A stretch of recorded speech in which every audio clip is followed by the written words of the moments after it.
I was once featured on a St. Jude Survivor newsletter when I was about 5 years old in the early 90s. The newsletter went out across the country and apparently into Canada. There was this guy named Mitchell who called my family out of the blue because he'd read my cancer survival story. He lived somewhere in Canada and claimed to be this big-time Christian and wanted to talk to me about God and prayer. My mom let him talk to me for whatever reason, and the guy actually just wanted to talk to me about a TV sitcom, ALF. This Canadian dude named Mitchell was obsessed with ALF and somehow got a hold of our mailing address and sent me tons of ALF merchandise. Coloring books, pencils, ALF everything. For some reason, my parents would let him talk to me whenever he'd call because they bought into his God stuff and liked how he sent me ALF crap. This went on and on for about a year until he asked me if I had ever heard of John Wayne Gacy. He told me who he was and that he escaped him when Gacy tried kidnapping him when he was a kid. He told me I should tell my parents they shouldn't trust strangers because you never know who you could really be talking to. I remember he didn't sound menacing when he said it, just matter of fact. Of course, my parents freaked out when I told them that, and they changed numbers and called the police. They never really did anything since the guy lived in Canada, and by all accounts, he hadn't really threatened me. Also, keep in mind, Mitchell somehow had our mailing address and knew exactly where we lived. We had plans on moving soon anyways, though.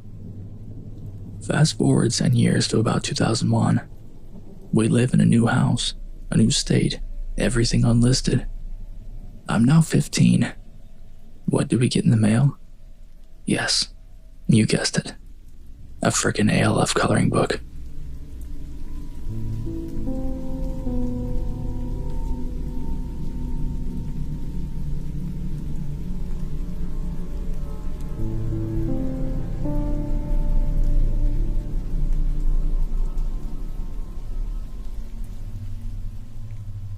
When I was a child, we would frequently get calls for a woman named Tanya. Didn't seem like a big deal. She had the same last name as us, although it's quite a common one around here. When we moved across the city and phone books stopped being the go-to for finding someone's number, the calls for Tanya gradually stopped. Those days seemed to have ended and we carried on, forgetting about the mysterious Tanya. It was about 4 years later when she popped up in our lives again. I was driving home from work one afternoon and was greeted by a pretty grisly car wreck at the turn of my house. 2 cars had collided and one had wrapped itself around the sign pole that had my house numbers and directions on it, one of which was my house number. Several days later, we got a call from the police. They asked if Tanya was at this residence. Her car was found wrapped around a pole down the street from my house, and she was nowhere to be found from the accident site. Haven't heard anything about her since.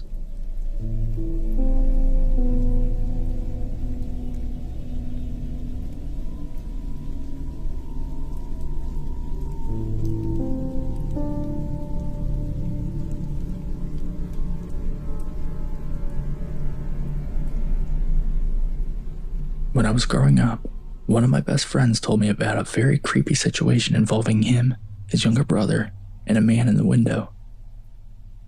When my friend and his little brother were younger, they shared a bedroom.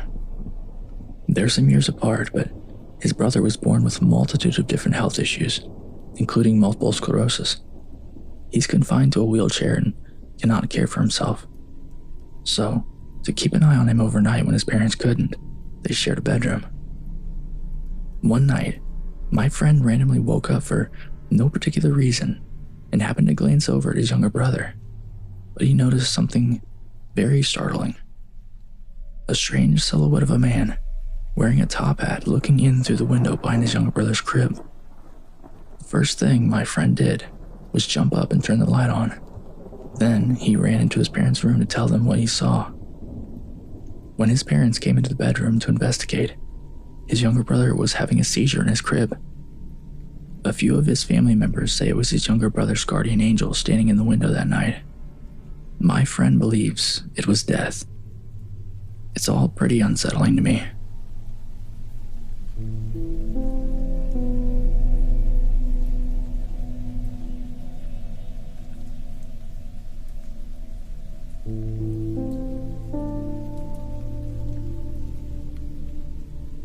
This happened to a friend of mine. She told me about a year or so ago. We'll call her Minji. Minji is in her late 20s and works as an English tutor in South Korea. One evening a few years ago, she was tutoring a high school boy. They were up pretty late studying, and the buses stopped running. Being a long way from his house, the boy asked if he could crash on the floor overnight and get the first bus the next morning. Minji was very reluctant because inviting a teenage male student to stay the night didn't sound like a great idea, but he was begging her and eventually she relented. They went back to her one-room apartment and she got into bed while he lay on a blanket on the floor and they both fell asleep. A few hours later, at maybe 2 a.m., the boy wakes Minji up. "I'm really hungry," he says. "Let's go get some food."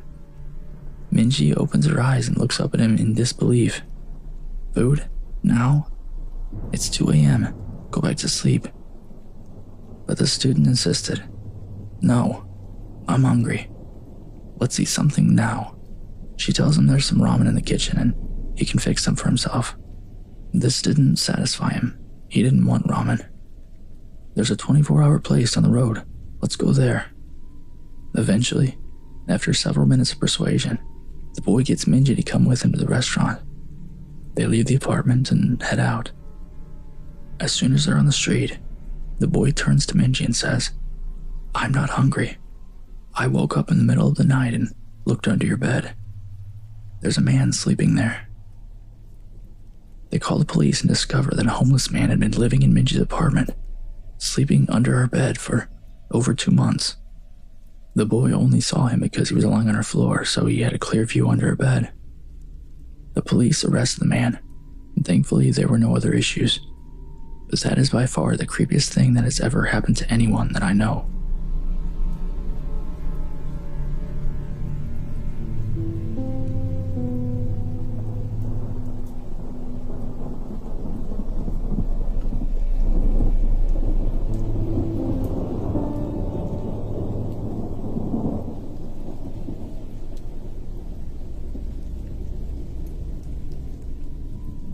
I was at a friend's house around 12 years ago. We were in the basement watching TV when his mom's boyfriend comes down the stairs and tells us to keep it down. We look at each other confused because we were initially just watching TV and it wasn't on high volume at all. We said we weren't being loud and he said, "You aren't yelling?" We shook our heads. He just sort of does this, "Huh?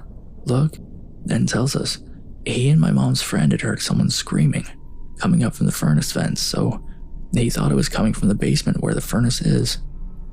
We didn't hear anything, and we were like 15 feet away from the furnace. Sadly, I can't verify the next story because I wasn't there, but my friend from the basement and another friend say they were upstairs in the kitchen one night hanging out and they heard a scream, clear as day, coming out of the furnace vents, freaking them out, naturally, but I never did get to hear it. Probably just metal creaking, but it was weird that we were so close to it and didn't hear anything that could be interpreted as a scream.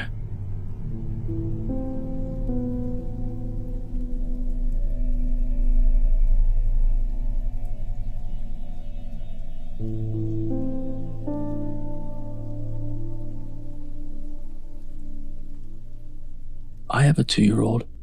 He always asks my wife, "What other lady doing?" My wife was always asking him what he's talking about, and he usually answers. The first time he replied, "Oh, she just playing." Second time he replied, "She making dinner." Third time he replied, "She here to play with me." He's 2, so imagine really erratic toddler speech patterns going on here. So my wife is telling me this story about how this kind of is creeping her out. Apparently, after he said this, she had to go make lunch and he went and played in the corner where this woman always is, and he was having a frickin' fantastic time, laughing, giggling, playing cars, etc. Suddenly, he tears his ass around the corner and exclaims to my wife, "Lady said I am exuber," and frickin' stops, looks at the corner and corrects himself. Exuberant. mean I am happy. My wife was out the door in 5 seconds flat with him. Fast forward maybe a month and he hasn't mentioned it since then. Though earlier this week, we realized that when he comes up with this crazy stuff, he now says that the man in the yellow hat taught him on TV. He likes Curious George. We finally realized this was weird because he told us that this man in the yellow hat is his other mommy, and they like to sing songs about Jesus. I asked him who Jesus was. He's 2, so we've never brought up religion with him. And he goes, Mommy in yellow hat say he what, Mommy? Then he looks at the frickin' corner of the room and says, He Lord and Savior. So, screw this. We've been in a hotel room for the last week as we look for a new apartment.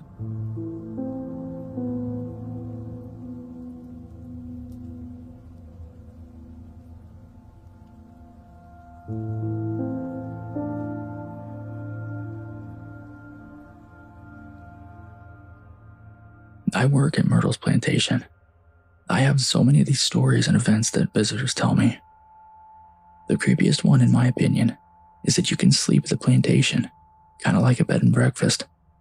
Well, we have a room that's filled with those creepy ceramic dolls. There is one doll, though, that was one of the children's favorites and was always in bed with her at night.